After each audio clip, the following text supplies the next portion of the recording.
తెలంగాణ సాయుధ పోరాట కాలరాత్రిని చీల్చిన అగ్నికణం చాకలి ఐలమ్మ. తెలంగాణ చరిత్రలో దొరల గడిల అహంకారాన్ని, నిజాం రజాకార్ల అరాచకాలను ఎదిరించి నికార్సైన తెలంగాణ పౌరుషాన్ని చాటిన వీరనారి చిట్యాల చాకలి ఐలమ్మ. భూమి కోసం, భుక్తి కోసం, వెట్టి చాకిరి విముక్తి కోసం సాగిన తెలంగాణ రైతాంగ సాయుధ పోరాటంలో ఆమె ఒక అబల కాదు, అన్యాయాన్ని అంతమొందించే ఆదిశక్తి అని నిరూపించారు. దొరల అణిచివేతపై అగ్నికణంలా ఎగిరిపడిన ఆమె జీవిత ప్రస్థానం నేటికి ఏ నాటికి స్ఫూర్తిదాయకం. చాకలి ఐలమ్మ వరంగల్ జిల్లా రాయపర్తి మండలం కిష్టాపురం గ్రామంలో ఒక పేద రజక అంటే చాకలి కుటుంబంలో జన్మించారు. చిన్నతనం నుంచే ఆమెలో అన్యాయాన్ని ప్రశ్నించే తత్వంతో పాటు ధైర్య సాహసాలు ఎక్కువగా ఉండేవి. ఆ తర్వాత ఆమెకు పాలకుర్తికి చెందిన చిట్యాల నరసింహయ్యతో వివాహం జరిగింది. వారికి 5 కుమారులు, 1 కుమార్తె గలరు. ఈ దంపతులు తమ కులవృత్తిని నమ్ముకొని ఎంతో కష్టపడుతూ గౌరవంగా జీవనం సాగించేవారు. ఆ రోజుల్లో నిజాం సంస్థానంలో విష్ణూర్ దేశ్ముఖ్, రాపాక రామచంద్రారెడ్డి, పట్వారీలు మరియు రజాకార్ల అరాచకాలు, వెట్టి చాకిరి పరాకాష్ఠకు చేరాయి.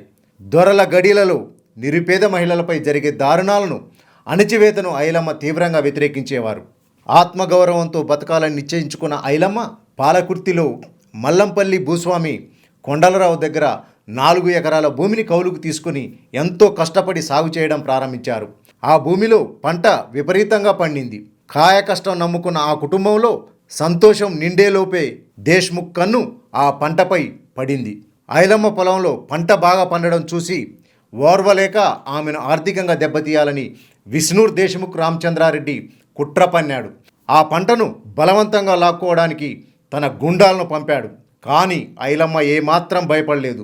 చేతిలో కర్ర పట్టి సింహంలా గర్జిస్తూ ఆ రౌడీ మూకల ముందు నిలిచింది.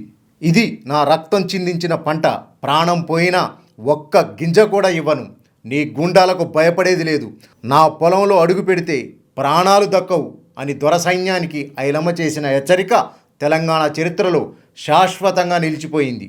ఆమె ధైర్యానికి అండగా ఆంధ్ర మహాసభ మరియు కమ్యూనిస్టు పార్టీ నాయకులు, కార్యకర్తలు నడుం బిగించారు. భీమిరెడ్డి నరసింహారెడ్డి, చల్లా యాదగిరి వంటి వీర నాయకులు ఐలమ్మకు మద్దతుగా నిలిచి దొరల గుండాలను పారద్రోలారు.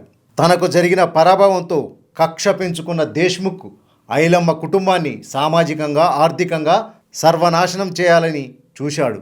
ఐలమ్మపై, ఆమె కుటుంబంపై అక్రమంగా కేసులు పెట్టించి ఆమె భర్తను, కుమారులను నిజాం పోలీసుల చేత అరెస్టు చేయించి జైల్లో పెట్టించాడు. అంతటితో ఆగక ఆమె ఇల్లు కూల్చేసి సర్వస్వాన్ని లూటీ చేశారు. అయినా ఐలమ్మ గుండె ధైర్యం చెదరలేదు.